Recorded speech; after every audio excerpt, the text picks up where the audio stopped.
Bonjour à vous, merci de me recevoir chez vous une fois de plus, peut-être que la paix soit sur votre maison. La vidéo d'aujourd'hui a pour but de nous faire réaliser que nous sommes sur un champ de bataille. Nous sommes dans le monde et ce monde se révèle être ennemi de Dieu. Et ce monde a pour prince Satan. Cet ennemi, il veut notre perte. Il veut notre destruction même. Son nom d'ailleurs signifie adversaire. Il s'appelle Satan. Et il a toujours eu deux stratégies pour attaquer les enfants de Dieu. 1. La séduction. 2. Les persécutions. En premier, il a utilisé la séduction. En laissant entendre à Ève dans le jardin d'Éden, « Vous serez comme Dieu », avec toujours une condition. Faire quelque chose qui est contraire à la pensée de Dieu. Désobéir à Dieu. Aujourd'hui, nous avons la pensée de Dieu qui a été clairement révélée dans la Bible. Et la Bible est complète. Et c'est par la connaissance des Écritures que l'épée de l'Esprit peut victorieusement s'opposer à ce séducteur. Et c'est ainsi que le Seigneur Jésus a éloigné de lui le tentateur. Matthieu 4. La séduction entraîne la convoitise. La convoitise ayant conçu enfante le péché. Et le péché étant consommé produit la mort spirituelle, c'est-à-dire la perte ressentie de la communion, une séparation d'avec Dieu, la connexion avec lui perdue. La convoitise, c'est plus qu'aimer. Je peux aimer un tableau dans un musée sans pour autant le convoiter. Je peux trouver un objet très beau, très utile, sans pour autant le désirer avec ardeur et avidité. Convoiter, c'est vouloir la chose et se mettre en action pour l'obtenir. C'est viser pour posséder. À l'inverse, nous sommes appelés à être sobres. Et cela justement dans la perspective de pouvoir résister au séducteur. Je lis. Soyez sobres, veillez. Votre adversaire, le diable, comme un lion rugissant, rôde autour de vous, cherchant qui il pourra dévorer. Si on veut être victorieux d'un combat, il faut savoir que nous sommes engagés dans ce combat. En tout cas, Satan, lui, il l'est. Je viens de lire donc dans la première épître de Pierre au chapitre 5. Ailleurs, nous lisons que la piété avec le contentement est un grand gain. Première épître à Timothée au chapitre 6. Toutes choses me sont permises. Car dans la foi, nous ne sommes plus sous les interdictions de la loi. C'est au Seigneur que nous avons égard. Nous avons égard à ce qui lui plaît ou ce qui ne lui plaît pas. Et il nous a placés dans la liberté, avec ce discernement. Cela veut dire que toutes choses ne sont pas pour nous avantageuses et que nous devons veiller à ne pas laisser une occasion à la chair, ni à nous laisser asservir. Première épître aux Corinthiens, chapitre 6. La limite à notre liberté, c'est notre prochain, si notre liberté peut le choquer, et c'est aussi le doute, l'hésitation qui doivent nous arrêter. Car tout ce qui n'est pas sur le principe de la foi est péché, c'est-à-dire louper la cible. Romains 14, 23, parce que nous avons une seule vie que Dieu agrée, c'est celle qui est sous la conduite de l'Esprit Saint, c'est-à-dire une vie à la ressemblance de celle de l'homme Christ Jésus, notre modèle.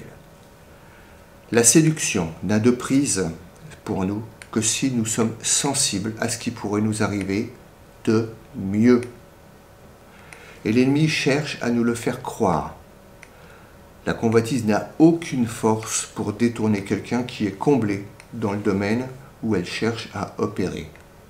Elle ne fonctionne que chez ceux qui sont insatisfaits ou qui ressentent un manque. Aux insatisfaits, Dieu n'agit jamais par la séduction. Il nous donne la raison de notre insatisfaction, de notre misère. Alors, il peut nous encourager et il peut aussi nous donner de nous repentir. Dans Jérémie 15, 19, je lis « Si tu te retournes, si tu te repens donc, je te ramènerai et tu te tiendras devant moi. » Et lorsque une église est dans un état désastreux, puisque le Seigneur évoque la possibilité de la vomir, nous lisons en Apocalypse 3, à l'intention donc de ceux qui sont concernés par cette réprimande sévère, le Seigneur Jésus dit « Moi, je reprends et je châtie tous ceux que j'aime. Aie donc du zèle et repens-toi. » Cette repentance, ce retour, c'est lorsque la bonté de Dieu nous attire à lui, nous encourage à confesser notre faute. Alors Dieu ramène et donne la conscience de sa présence. C'est ce qu'il y a de plus élevé. Cette vraie connaissance de lui-même. Dieu nous ayant ramenés à lui, on peut alors de nouveau vivre pour lui et pour sa gloire. Le séducteur, à l'inverse, il amène à un état. Il nous propose simplement une sorte de, entre guillemets, jouissance mensongère, bien sûr. On pourrait presque l'identifier à un dealer de drogue, qui propose de vivre un certain état en consommant ce qu'il propose. Et en le suivant, le but poursuivi n'est rien d'autre que soi-même. Le séducteur utilise la convoitise des yeux. En Genèse, on voit que Ève a vu que l'arbre était bon à manger et agréable à la vue. Genèse 3. Le diable utilise aussi la convoitise de la chair, l'orgueil de la vie, ce qui est en rapport avec le désir de gloire humaine, de puissance, de succès. Matthieu 4. Mais Jésus rétorque, et rétorque toujours, il est écrit. Il est notre modèle. Nous sommes comme lui, nés d'en haut. Je parle de l'homme Christ Jésus. Car nous sommes nés de l'Esprit Saint par le moyen de la foi en cette parole de Dieu qui nous a été présentée. Et si nous avons encore la chair en nous, nous pouvons, par la foi et non par les privations, la tenir dans la mort, car elle a été déjà crucifiée. Romains 6.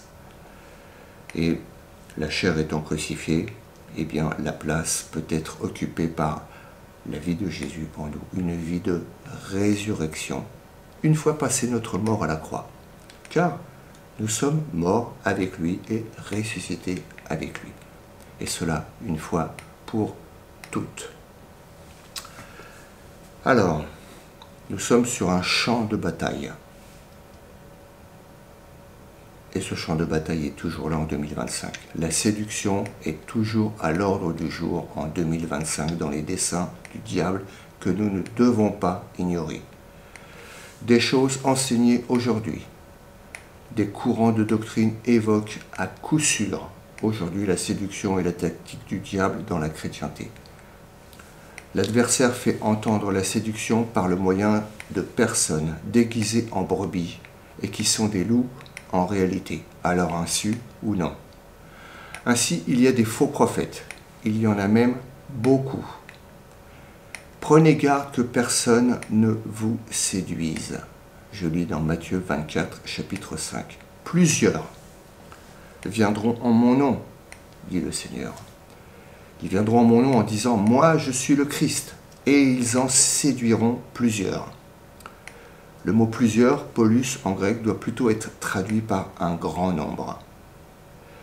Évidemment, ces faux prophètes, ceux qui viennent en se présentant comme étant le Christ, leur bouche ne déclare sans doute pas littéralement « Je suis le Christ ».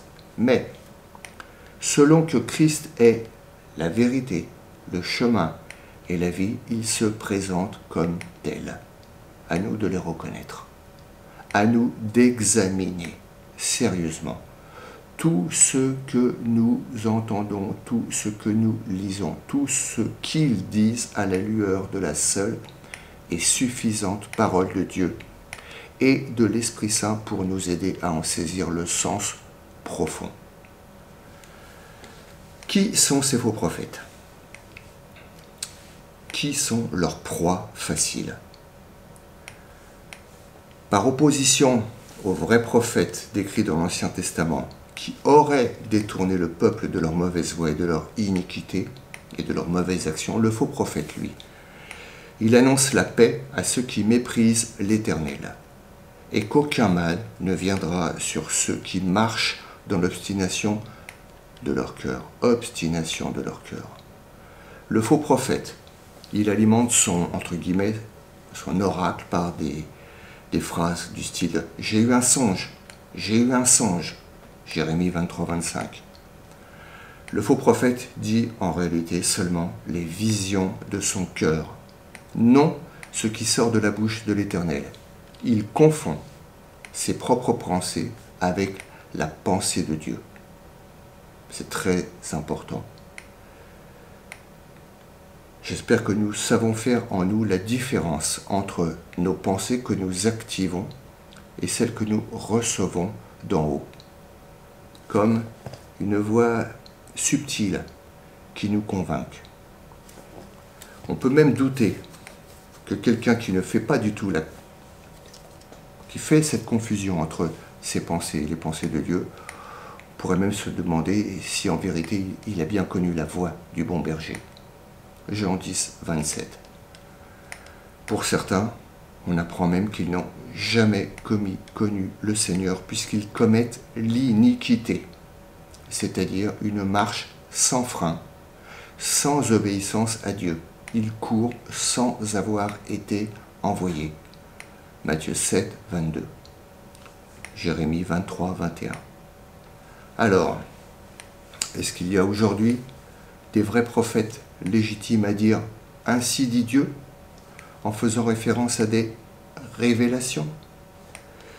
Il est écrit que Dieu ayant autrefois, ce qui suppose que ce n'est plus actuel, Dieu ayant autrefois, à plusieurs reprises et en plusieurs manières, parlé au Père par les prophètes, à la fin de ces jours-là, la fin de l'Ancien Testament, à la fin de ces jours-là, il nous a parlé dans le Fils, qu'il a établi héritier de toutes choses, par lequel aussi il a fait les mondes.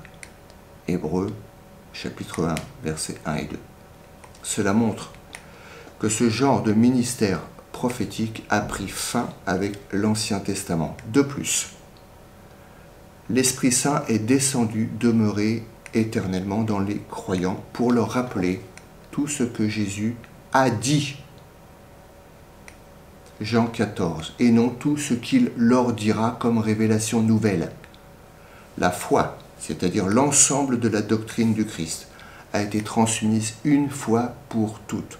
Nous lisons ça dans le chapitre 3 de l'épître de Jude. Il n'y a rien à ajouter, ni à enlever de ce qui est écrit depuis Genèse, chapitre 1, verset 1, jusqu'à Apocalypse, chapitre 22, verset 21. Aujourd'hui, il est écrit que le don de prophétie qui existe consiste à édifier sur le saint fondement qui est Christ, à exhorter, à consoler. C'est écrit dans la première épître aux Corinthiens au chapitre 14. Il n'est nullement question d'apporter de nouvelles révélations qui ne seraient pas écrites dans la Bible.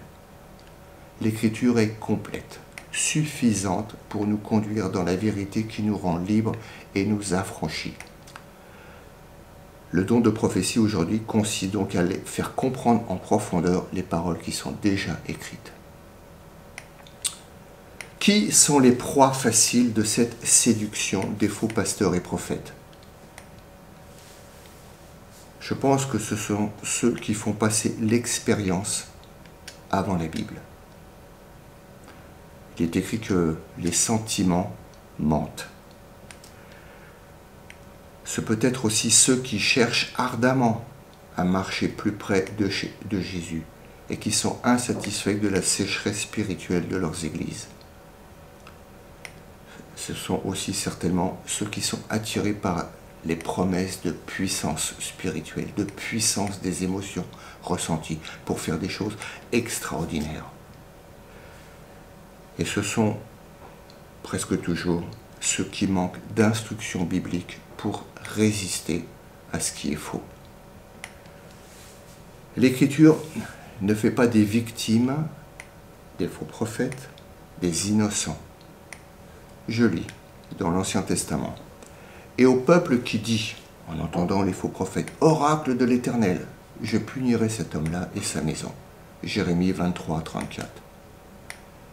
Je lis encore. « Et si vous dites, Oracle de l'Éternel, à cause de cela, ainsi dit l'Éternel, parce que vous dites cette parole, Oracle de l'Éternel, et que j'ai envoyé vers vous, disant, ne dites pas, Oracle de l'Éternel, à cause de cela, voici, je vous oublierai entièrement, et je vous rejetterai loin de ma face. » Évidemment, ces choses ayant été écrites dans l'Ancien Testament, nous sommes aujourd'hui dans une nouvelle économie. Mais le principe est que nous sommes responsables.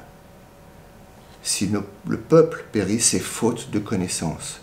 Et la paresse spirituelle, le manque de connaissance, l'homme qui en est en quelque sorte le victime, ou qui s'en croit le victime, aux yeux de Dieu, il en est le responsable. Voici quelques séductions du diable aujourd'hui. Je lis une citation. « Toutes les religions sont un chemin vers Dieu. Il n'est pas nécessaire de croire en Dieu pour être une bonne personne. » Le pape François a dit ces deux choses. Autre séduction ou mensonge qui fait des dégâts. L'enseignement de la perte du salut. Autre séduction, le don de, entre guillemets, prophétie personnelle, comme une forme de conseil personnalisé accompagné d'une présentation du type « Ainsi parle le Seigneur. Le Seigneur m'a dit quelque chose te concernant » et qui s'apparente aux pratiques de médium. Il existe même, vous allez être surpris, des lignes téléphoniques prophétiques. Encore, dans certains mouvements, on restaure la fonction d'apôtre et de prophète dans l'Église. Et ceux qui enseignent cette restauration enseignent que les hommes qui se prétendent apôtres et prophètes ne doivent jamais être critiqués ni remis en question, car quiconque les critique parle contre Dieu. Il est question que des hommes cherchent à dominer des âmes. Ces faux prophètes, on les trouve dans le mouvement de la Nouvelle Réforme Apostolique, NAR, Nouvelle Réforme Apostolique. Ce mouvement déclare donc que les prophètes peuvent obtenir de nouvelles révélations. Ce mouvement religieux non biblique privilégie l'expérience aux Écritures, le mysticisme à la doctrine et les apôtres et prophètes modernes aux textes bibliques. Elle se distingue notamment par le rôle et le pouvoir des chefs spirituels et des faiseurs de miracles et la réception donc de nouvelles révélations divines. La nouvelle réforme apostolique enseigne que la forme de gouvernance de l'Église voulue par Dieu est celle des apôtres et des prophètes qui exercent un leadership sur les évangélistes, les pasteurs et les enseignants, car eux seuls peuvent obtenir de nouvelles révélations. Ils ont un pouvoir sectaire, car nul n'a accès au pardon de Dieu sans leur intermédiaire. Autre mauvaise doctrine, fausse doctrine. La preuve ou l'expérience de la réception du Saint-Esprit par un deuxième baptême qui serait donc administré par un pasteur ou dans le cas du mouvement NAR, par un apôtre. Autre erreur. Le parler en langue, qui est de la glossolalie, qui serait perçu, qui serait donc considéré comme la preuve nécessaire de la réception du Saint-Esprit. Vous n'avez pas le parler en langue, vous n'avez peut-être pas reçu le Saint-Esprit. Voyez le trouble dans lequel peuvent être mis certains avec l'avidité avec laquelle ils vont chercher à ouvrir leur esprit pour recevoir on ne sait quel esprit. Autre mauvais enseignement. L'enseignement que Jésus a porté nos maladies à la croix. Ce qui justifie tous les ministères de guérison. La croix est seulement un lieu d'exécution et nos maladies, nos infirmités, nos langueurs ne sont pas un péché qu'il faut expier. C'est dans ses compassions et sa miséricorde permanente de chaque jour, en côtoyant cette humanité malade, que Jésus a porté nos maladies. Il les a guéris. Il guérissait tous ceux qu'on lui apportait. Autre erreur, la perspective d'un réveil mondial. Nous aimerions qu'il y ait un réveil mondial, c'est clair. Mais aujourd'hui, alors que des jugements sont à la porte et que le monde plonge de plus en plus vers l'apostasie, c'est-à-dire le reniement assumé de Dieu et l'endurcissement du cœur, on ne voit pas comment on pourrait, à l'échelle mondiale, arriver à un réveil. Nous avons des mots nouveaux qui apparaissent: wokisme, cancel culture, suicide assisté, et sans parler donc des divorces, des avortements, de l'officialisation, donc LGBT, de la violence même meurtrière chez les plus jeunes. Autre séduction, les écoles du surnaturel, pour obtenir un don de guérison, de faire des miracles. Je rappelle qu'il est écrit que l'Esprit, et lui seul, donne à qui il veut, comme il veut, et de manière, lui, surnaturelle, sans que nous ayons à passer par une école pour recevoir un enseignement qui nous permettrait d'accéder à ce pouvoir. Les écoles du surnaturel, en fait, c'est rien d'autre que de vouloir privatiser l'Esprit Saint, le dominer, l'utiliser selon notre perspective.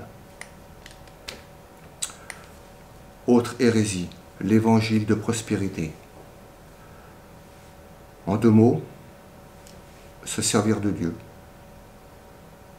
pour son bien-être plutôt que servir Dieu et sa cause dans son amour pour l'humanité. Autre hérésie, le dominionnisme selon lequel nous serions déjà au temps où nous régnons avec Jésus dans les lieux célestes.